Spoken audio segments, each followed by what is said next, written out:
د خیبر وادي تیرا کې د سکیورټي فورسز او ترهګرو ترمنځ د ډزو تبادله شوې ده چې پکې څلور ترهګر وژل شوي دي. د دوران د پاک فوج 3 اهلکاران هم شهیدان شوي دي. آی اس پی آر وایي چې شهید شوي کسانو کې حوالدار انعام ګل، سپاهي محمد عمران او سپاهي محمد التاب خان شامل دي. آی اس پی آر وایي چې د پاک فوج ځوانانو شهادت زموږ عزم نور هم مضبوطوي. د خیبر وادي تیرا کې شهید شوی ځوان التاب خان د کاټلنګ تحصیل متسمه کې فوجي اعزاز سره خاورو ته سپارلی شوی دی. جنازه کې د پاک فوج افسرانو د شهید خپلوانو او د علاقې خلکو ګڼ شمېر کې ګډون کړی دی. د پاک فوج چاک او چوبند دستې شهید ځوان ته سلامي هم پیش کړې ده او په قبر لیورله ګلونو ګلدسته یې ښودې ده.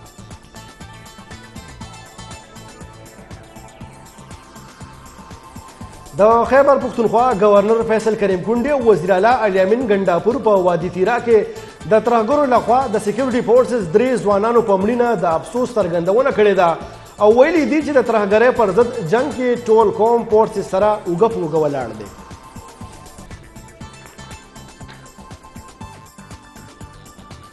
د هنګو اوکیشنل کالج سره نږدې ریموټ کنټرول چاودنه شوې ده چې پکې 2 کسان په حق رسېدلي دي.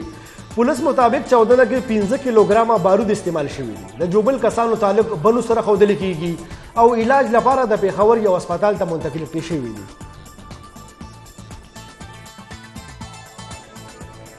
د چارسدې خانماهي پولیس سټیشن په حدود کې نامعلومه وسلوالو ډزې کړي چې پکې د سپیشل برانچ اهلکار شهید شوی دی. د شهید اهلکار شناخت عصمت الله په نوم شوی دی. پولیس مطابق د ډزو پیښه هغه مهال مخې ته راغله کله چې اهلکار د کور نه ډیوټۍ له روان و.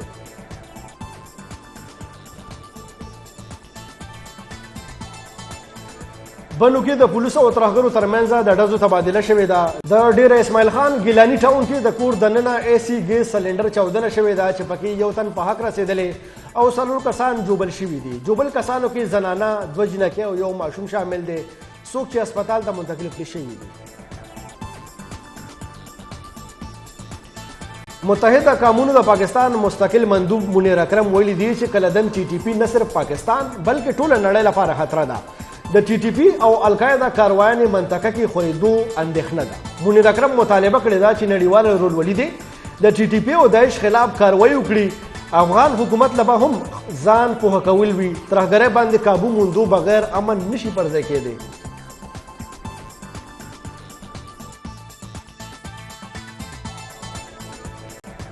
افغانستان کې د داعش تنظیمي طاقت ورځ تر بله سیوا کیږي. د کوم له وجې چې یورپي هیوادونو ته د ترهګرۍ خطرات سیوا شوي دي. د اقوام متحده ترهګرۍ مخنیوي ادارې یو چارواکي انکشاف وایي چې داعش تېره 6 میاشتو دوران وسطي ایشیا او افغانستان کې مالی او لاجستیکي صلاحیتونه سیوا کړي دي.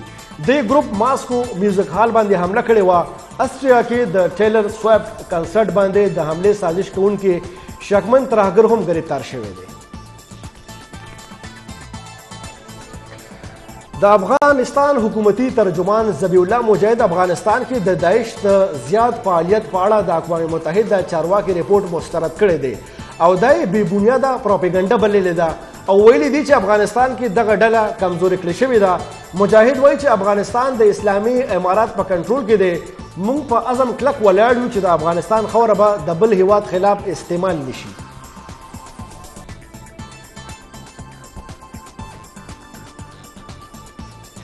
قومي اسمبلې اجلاس کې اپوزیشن لیډر عمر ایوب ویلي دي چې فوج، اف سی او ایجنسی د ریاست اواز او اوزار او ملازمین دي. ټول له په خپل دایره کې اوسېدل وي. عمر ایوب د ډیل متعلق خبرونه رد کړي دي او ویلي دي چې روان کال د الیکشن کال دی. د 9 مې سی سی ټي وي فوټیج دی را پیدا کړی شي. کو چېرې داسې ونه شوه نو د سی سی ټي وي فوټیج لپاره به بانی تحریک انصاف کیس دایر کوي.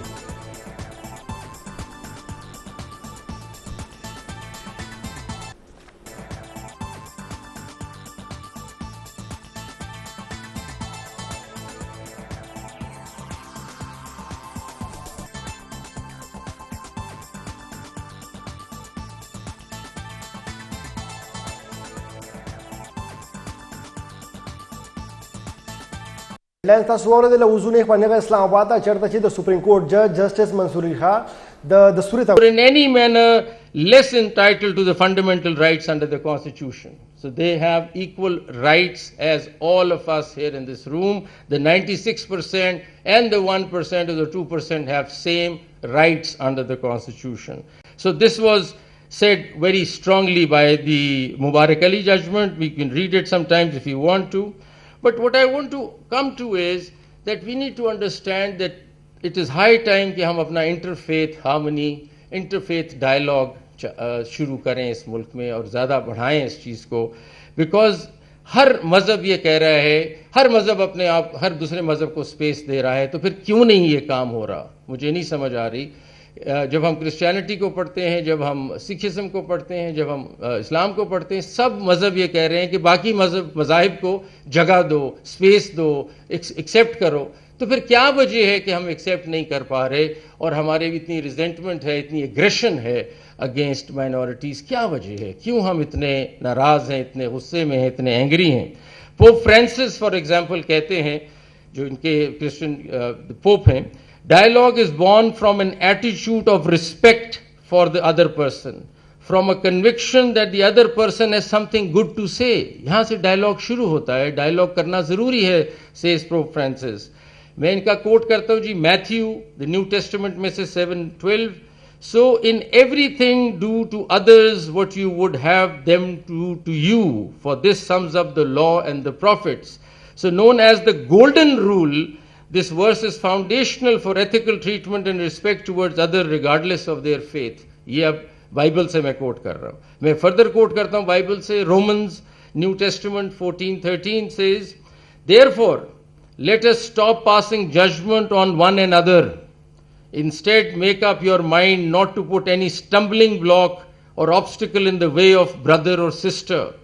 This verse encourages Christians not to judge others, promoting a spirit of acceptance. ये अब क्रिश्चियनिटी से हमें मैसेज मिल रहा है। अब इस्लाम की बात करते हैं। सूरह काफिरून, for you is your religion and for me is my religion. इससे ज्यादा बात क्या करें जी, आप अपना मजहब है, उसका अपना मजहब है, इसमें क्या मतलब, अंग्रेजी भी नहीं है इतनी मुश्किल समझने वाली। For you is your religion, for me is my religion, says Quran.